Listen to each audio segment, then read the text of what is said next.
Good morning everyone. Today I will explain you about agents of cross pollination in detail.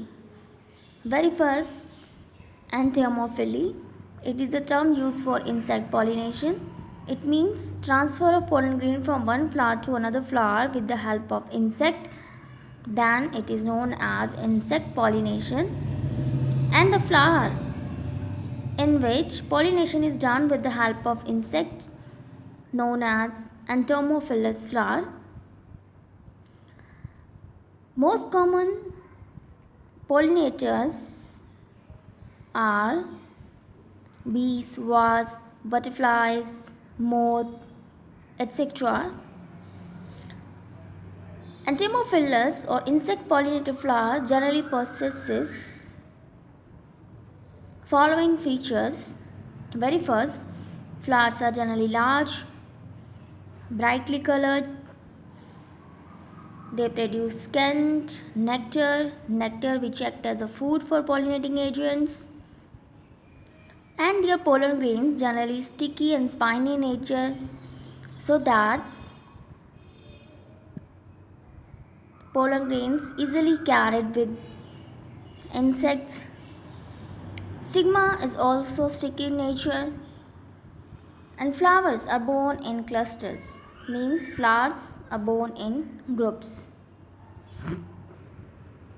Here you can see the diagram of floral parts of sweet pea. Here you can see that the free stamen, this is a diadelphous condition, and the bigger one, this is the female part of flower, stigma, style, and at the here, that is ovary. Her separate section you can see stigma, style, and ovary. This is the structure of pollen grain. When bee thrusts its tongue long in search of nectar, during this struggle, the wings petals are depressed. The wing petals, along with the keel petal, are forced down, and stigmas and stigma touch the underside of the body of the insect.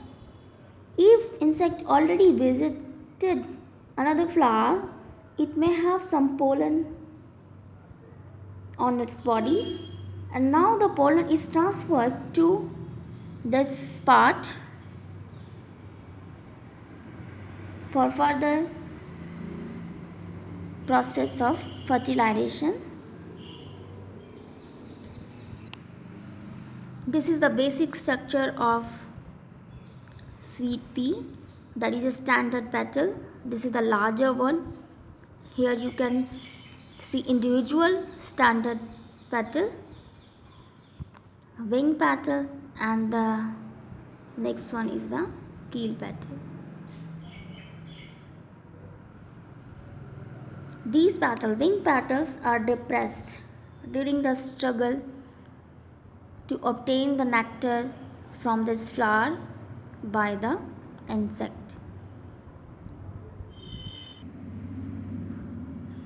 Another example of salvia. Genus Salvia belongs to family Labiatae, mint family, in which corolla is bilabiate, means two lip, upper and lower lip. Here you can see that this is the male part of flower and this one is the female part of flower. When any bee visit this flower,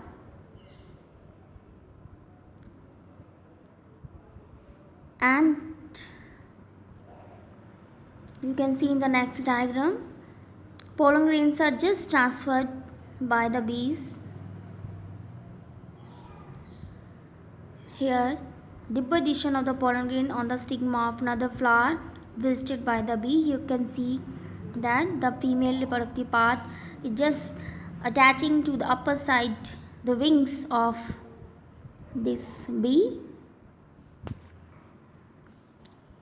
Pollen grain also deposited on the back of bee. If this bee already visited another flower in such a condition, again bee have to visit another flower, then pollen grain just attach to the stigma. In the last diagram it is mentioned here. Next one is wind pollinated flowers. Wind pollination.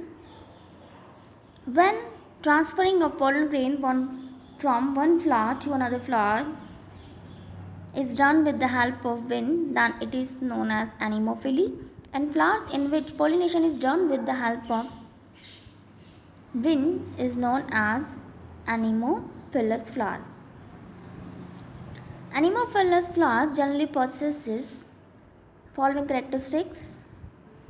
Very first, flowers are generally small, they are not brightly colored, they are not going to produce scent.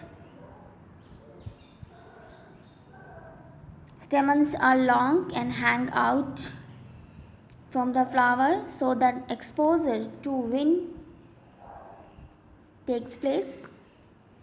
Anthers are also large as well as loosely attached to the filament. Pollen production is in large quantity. Pollen grains are generally light, dry, and smooth in nature, so they can easily carried away by the wind. Stigma are feathery and hang out of the flower.